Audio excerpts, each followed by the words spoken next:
Bonjour, je m'appelle Gilles Pérez, je suis expert comptable et je dirige le cabinet Ageco Cannes.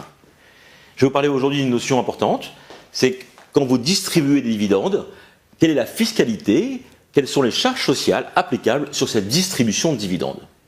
Alors, il y a deux cas de figure à voir, les SA, les SAS, soumises à l'IS bien sûr, et les SARL. On va d'abord parler des SAS ou des SA.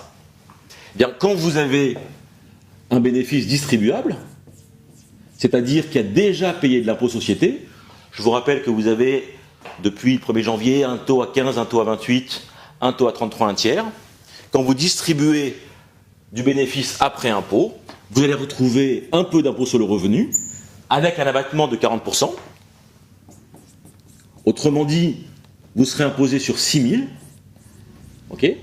Et puis, vous avez la CSG qui est à l'heure où je parle de 15,50 et qui va passer à 17,20%.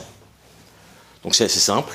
Impôt sur le revenu, CSG, avec le fameux abattement de 40%. Pourquoi l'abattement de 40%? Parce que c'est de l'argent qui a déjà été soumis à impôt, et donc il aurait été un peu sévère de le soumettre 2 fois à impôt. Et donc, si vous faites un calcul rapide, si vous avez un taux marginal d'imposition à 30%, je vous rappelle qu'on a fait un petit film sur le taux marginal d'imposition, si vous avez un taux marginal à 30%, 30% moins 40%, ça fait 18, plus CSG, vous arrivez à un taux global de 35,5, 1er janvier 2018. Donc ça, c'est assez facile à calculer. La difficulté, c'est pour les SARL. Je parle ici des SARL à gérance majoritaire.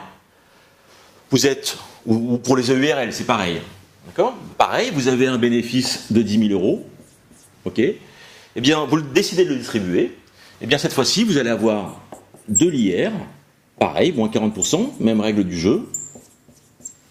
Vous allez avoir très très peu de CSG. Et pourquoi vous avez très très peu de CSG?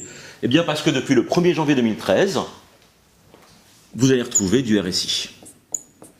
Autrement dit, dans le cas des gérants majoritaires de SARL, qu'ils prennent de la rémunération, ils vont retrouver du RSI, ou qu'ils prennent du dividende, ils vont trouver du RSI. Et donc ce RSI-là surenchérit considérablement le prix de la distribution des dividendes.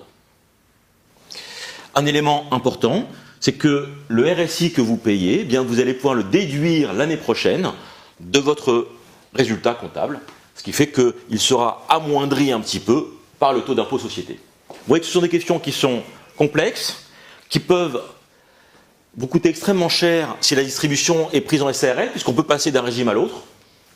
C'est pas facile, mais ça se fait. Et donc venez nous consulter parce que ça surenchérit considérablement le prix de dividende. Je vous invite donc à nous retrouver sur ageco-ec.fr et nous répondrons à vos questions. Merci.